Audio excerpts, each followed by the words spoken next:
Μπρόινε εκτελεί, η μπάλα περνά, out. Το 17ο λεπτό 0-0. Η μπάλα περνάει out. Βλέπουμε και τον Κλάρκ στο πρώτο δοκάρι, κεφαλιά προς τα πίσω, Κουρτουά. Πάλι κόρνερ. Πόσο πίσω έχει οχυρωθεί η εθνική ομάδα της Ιρλανδίας. Χαρακτηριστικό το πλάνο με τον De Bruyne από τα δεξιά.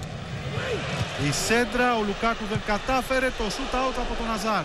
Ευκαιρία εδώ στο 21ο λεπτό για το Βέλγιο. Σηκώνει ο De Bruyne, η προβολή, δοκάρι από τον Καράσκο. Δεν έχουμε φάση, έχει σηκωθεί το σημαίακι. Εδώ είναι ο De Bruyne, είναι offside εξ αρχής. Ο Καράσκο, παρά την απόκρουση που έκανε ο Ράντολφ, το σούτ του De Bruyne, ο Ράντολφ μαζεύει, σταθερός. Κάνει κίνηση ο Καράσκο και ο De Bruyne εκεί, ανεβαίνει δεξιά ο Μενιέ. Εκεί θα πάει μπάλα, το shoot out. Μπροστά από τον Ward η προσπάθεια του Μενιέ. De Bruyne στην εκτέλεση. Η κεφαλιά πάνω στην γραμμή, θα απομακρύνει ο Χούλαχαν. Στο 42ο λεπτό η ευκαιρία για το Βέλγιο. Λουκάκου. De Bruyne σε ανοιχτό γήπεδο, ευκαιρία για τους Βέλγους να τρέξουν. Απέφυγε τον Μακάρθι.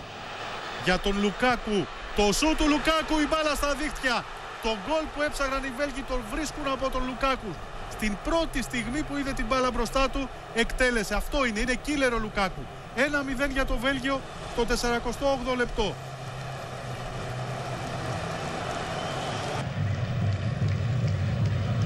Δεν βιάζεται ο Αζάρ. Βίτσελ. Δοκιμάζει το σούτ στην αγκαλιά του Ράντολφ. Αζάρ. Ωραία βγήκε δεξιά ο Καράσκο. Με τον Ward κοντά. Η σέντρα για τον Βίτσελ, 2-0 για το Βέλγιο. Υπέροχο το γκολ. Στο 61ο λεπτό με τον γκολ του Βίτσελ οι Βέλγοι παίρνουν μεγάλη ανάσα για την πρόκριση στην επόμενη φάση.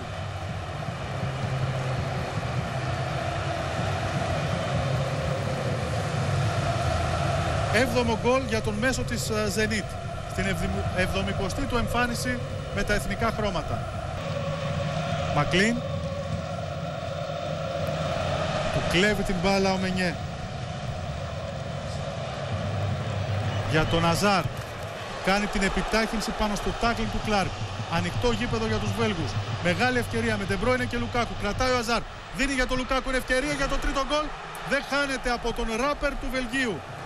Λουκάκου και 3-0 στο 61ο λεπτό. Το Βέλγιο πια κάνει επίδειξη δύναμης, διαλύοντας την Ιρλανδική άμυνα.